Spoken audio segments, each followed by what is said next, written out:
Good morning, YouTube. Welcome to the Reptile Barn. This is not the vlog I was hoping to shoot at all, but this is how it's going to go.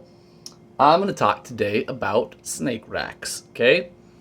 And unlike some other videos, this is not going to be about the pros and cons of snake racks. Are you an evil Satan worshiper if you use racks? Or are they the most wonderful creation of all time? That's not what I'm getting into at all.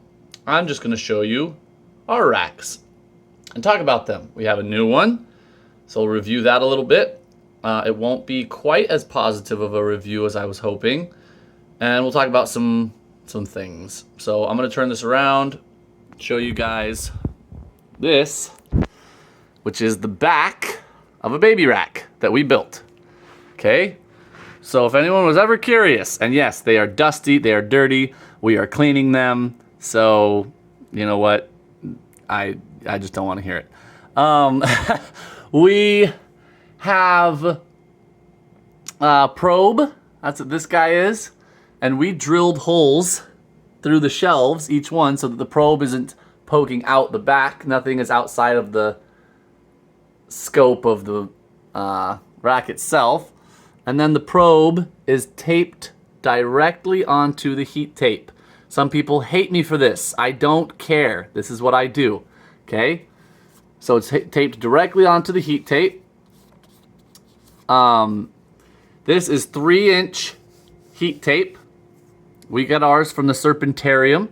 I believe there's a lot of places that sell it though. You can get it in several widths. We use the 3-inch for baby racks and 12-inch for adults. And the purpose of the probe, it goes all the way up to the top and plugs into the thermostat that you can't see, but that right there is a thermostat, the back of it, and it is a from Spider Robotics. It's one of the herpstats. Okay? Now, you guys, whoever do this on your own, have to carefully measure how much length of 3-inch or whatever inch heat tape are you using, because every thermostat has a capacity. You don't want to go past the capacity, right? Right. All right. So these strips that you're seeing, because remember we're looking at the back of the baby rack, these strips are simply so that when I'm in the front of it checking on snakes and I slide the bin in and out, I can't accidentally poke out too far this way, because if I did, they could escape out the back. This would be a disaster. We're going to address this. It has happened to us before, so now we always put these strips onto the back of our snake racks, okay? So, let me show you a couple of adult racks. They are done the exact same way, but obviously for much larger tubs. We are in the process of building even larger ones. We want our snakes in even bigger tubs. We always use clear tubs. I do not like the dark tubs. Just because a lot of these animals are nocturnal does not mean they don't need a light photo period, okay? So, you know what? Again, stepping on toes here, but I'm tired and I don't care. Use clear tubs, people, okay? It's more natural for your animal. They have a hard time getting their circadian rhythms correct if it's pitch blackness all the time, okay? And if any of you are like, oh, but this major breeder who everybody respects does it, I don't care. I don't care. I'm not in the mood. I may not even post this video because normally I don't talk like this, but I'm just not in the mood right now. So let's look at this baby. 2/3 of this rack are used already. Just got it. Put a bunch of babies on it. Now, the reason the top third isn't is because they did not send us enough heat cable.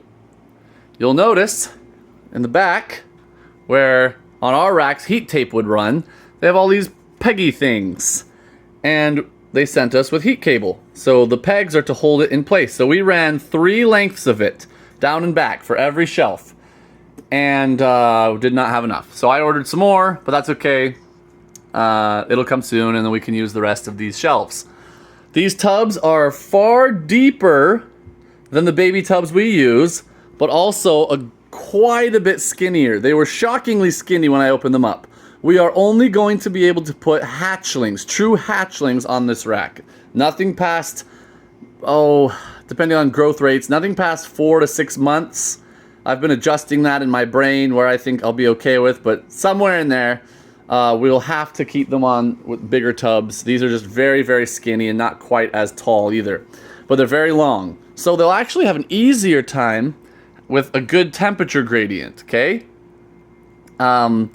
Because there's a lot more distance from where the heat is to the front of the tub. So there'll be a much better gradient where it cools to the front, and they can choose better where they want to be, temperature-wise, okay? So I do like that. I like that these shelves are so well ventilated.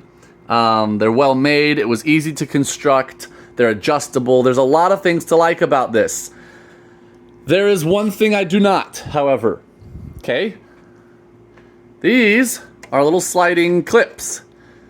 They serve the same function in the front as these strips on our homemade ones do in the back. They make it so that it can't accidentally slide out. However, on the front, I don't want that to be necessary. However, we discovered to our great chagrin that it is necessary because these tubs slide so easily in and out with almost no pressure whatsoever that last night, when we first put snakes on this rack, just them moving around, some of these slid open ever so slightly, about that much. Well, guess what?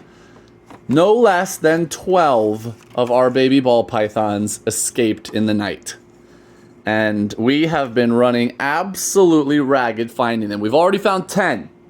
Okay, they had not gone far. Well, I mean, one of them literally was still just hanging out on this rack. Several more were hanging out on other racks. You know, they want warm spots. As you can see, though, we've tore our place absolutely apart. We have snakes in bags. We have tubs lying around. It's always a mess in here, I'm ashamed to admit. But this is insane. Okay? I don't know what to tell you. We've been looking for snakes.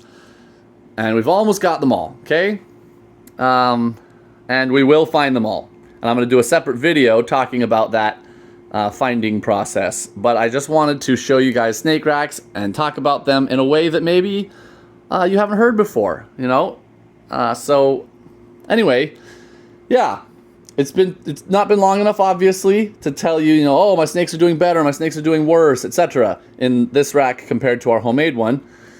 I can tell you that this rack, because of the narrowness of the tubs, the shallowness of the tubs, putting most of its floor space in length, I can tell you that this is more space efficient by about 2 times than the ones we build ourselves. It is also about, I would say, 1/4 of the weight, okay? Which really means 1/8 of the weight by number of snakes, right? I mean, it's incredibly efficient. There's a lot of things to like about it. This comes from Vision, by the way. This is a Vision rack. This is absolutely not a bashing video. However, I am forced to use these. I do not like that. One of the conveniences of a rack system is that you can very quickly open tubs, check for poop, check for pee, check do they need to be sprayed, are they in shed, do they need new water, etc. It's quick, it's efficient, it's easy. This, having to slide crap out of the way for every single tub I ever open, I am so peeved. Liz doesn't care. She doesn't care in the slightest. I care. The other thing I just realized is all my feed cards, I'm not sure exactly what I'm going to do with them. I'm gonna have to come up with a new technique for feed cards. That's fine, you know, that's completely fine.